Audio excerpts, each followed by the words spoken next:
Bonjour, c'est Tahar Penjeloun sur ICI TV. D'abord, c'est un roman d'amour, une histoire d'amour entre un homme blanc bourgeois avec une peule noire du Sénégal, alors que lui est déjà marié à Fès et tout ça. Il la ramène avec lui, donc c'est une histoire sur l'amour et sur la différence de couleur de peau, donc sur le racisme. Dans mon enfance, je me souviens, je lisais beaucoup, mais ce que je retiens, c'était quand même Le Petit Prince, parce que nous avons tous lu Le Petit Prince, et je me suis dit, oh là là, c'est une histoire que j'aurais aimé avoir écrite.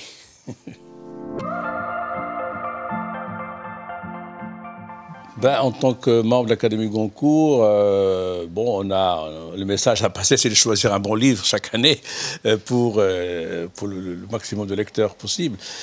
Et c'est vrai que on a une responsabilité, mais en même temps, il ne faut pas exagérer. Vous savez, le prix Goncourt, c'est un prix Goncourt, c'est pas la fin du monde. Mais en même temps, c'est vrai que les gens donnent une importance à ce prix.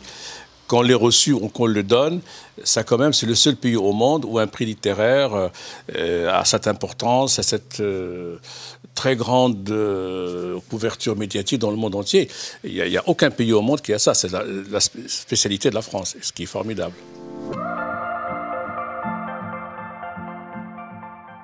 C'est la moindre des choses quand on écrit, c'est d'aller vers les lecteurs, de leur parler, d'être avec eux, de répondre à leurs questions, à leurs interrogations.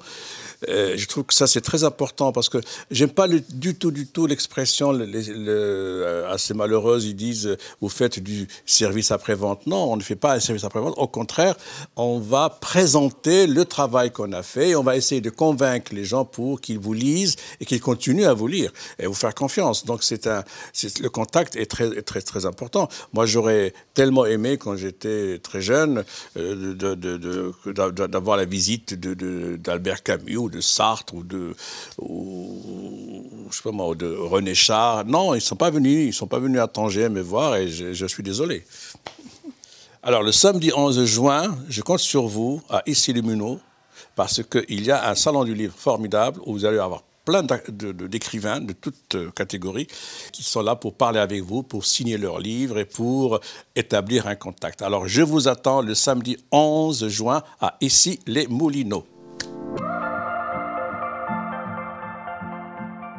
Elle voulait se donner entièrement à son homme, sans aucune réserve ni tabou, comme si c'était sa dernière nuit. Sa peau luisait sous la lumière de la lune. Elle s'était parfumée avec l'essence d'une fleur rare qu'elle appelait désir. Nue sous le voile, elle attendait son maître. Plus d'orage, plus de nuages à l'horizon. Apaisée et en même temps fiévreuse, son corps était traversé de frissons à l'idée du plaisir qu'elle allait donner et recevoir. Ça montait de la pointe des pieds jusqu'à la racine des cheveux. Elle sentait bon, elle était en accord avec elle-même, rassurée, prête à tout partager. La suite, il faut la lire.